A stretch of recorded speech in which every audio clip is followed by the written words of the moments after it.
Good morning बच्चों UKG कक्षा में आपका स्वागत है। बच्चों, आज हम पढ़ेंगे र का रेफ चिन्ह। तो पहले हम जानते हैं कि र का रेफ चिन्ह क्या होता है। तो बच्चों देखिए, ये जो र होता है ना, इसे जब हम आधा र यानी कि इसके नीचे हलंत लगा देते हैं इस तरह, तो ये क्या बन जाता है, आधा र। अब हम इसको लिखेंगे कैसे? इसको लिखेंगे सी के आकार की तरह।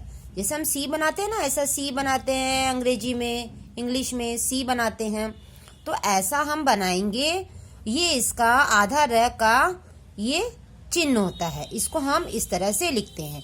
और कहाँ लिखते हैं हम इसे हम लिखते हैं व्यंजन वर्ण के ऊपर। देखिए यहाँ दिख रहा है ना, व्यंजन वर्ण के ऊपर। ठीक है, तो बच्चों आपको समझ में आ गया कि र का रेफ चिन्ह क्या होता है। र का रेफ चिन्ह सी के आकार की तरह होता है और ये वर्णों के ऊपर, स्वर वर्णों के ऊपर व्यंजन वर्णों के ऊपर लगाया जाता है। ठीक है, और ये आधा र होता है।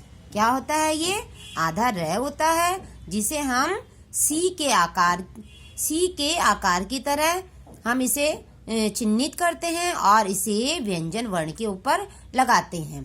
ठीक है, तो चलिए अब हम सीखते हैं कि व्यंजन वर्ण कैसे लगाया जाता है और उसे कैसे पढ़ा जाता है। और हाँ, एक चीज और ध्यान रखना है बच्चों, जब हम र के रेफ चिन्ह का जब हम उच्चारण करते हैं तो ये बहुत ही कम समय में इसका उच्चारण होता है। ठीक है, इसका जो आवाज जो होता है, जो इसकी साउंड होती है, वो बहुत लंबी नहीं होती है। र देखिए, जैसे मैंने इसको लिखा व आधा र और श, तो इसको हम कैसे पढ़ेंगे? वर्ष। तो देखिए यहाँ पर जो मेरी आवाज जो है, यहाँ पर र नहीं आया, व र श नहीं आया, यहाँ क्या आया है? वर्ष। यानी कि जो इसकी आवाज है वो बहुत ही कम समय लेती है, ज्यादा समय नहीं लेती है। ठीक है, इसी प्रकार द आधा र ज न, तो ये क्या बन गया? दर्जन। क्या बन गया? दर्जन। इसी तरह न आधा र और स, ये मिलकर क्या बना? नर्स। क्या बना बच्चों? नर्स।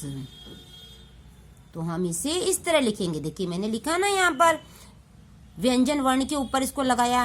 और एक चीज और ध्यान रखना है, जब हम रेफ चिन्ह का जब हम उच्चारण करते हैं तो ये व्यंजन वर्ण जहां हम करते हैं उसके बाद वाले व्यंजन वर्ण के ऊपर लगता है।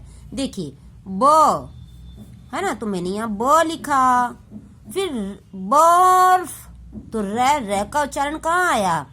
ब व्यंजन के बाद आया, तो हम ब के ऊपर नहीं लगाएंगे, फ के ऊपर लगाएंगे। फ के ऊपर रेफ का चिन्ह लगाएंगे, तो ये क्या बन गया? बर्फ। इसी तरह व आधा र शपन आकार शा, तो ये क्या बन गया? वर्षा। इसी तरह द आधा र प ण, तो ये क्या बन गया? दर्पण। इसी तरह बच्चों देखिए यहाँ क्या है? स आधा र प, तो ये क्या बन जाएगा? सर्प। क्या बना? सर्प। ये क्या है? फ आधा र श, तो ये क्या बन गया? फर्श। तो हम रेफ का चिन्ह कहाँ लगाएंगे? श के ऊपर लगाएंगे। इसी तरह स में किसकी मात्रा है?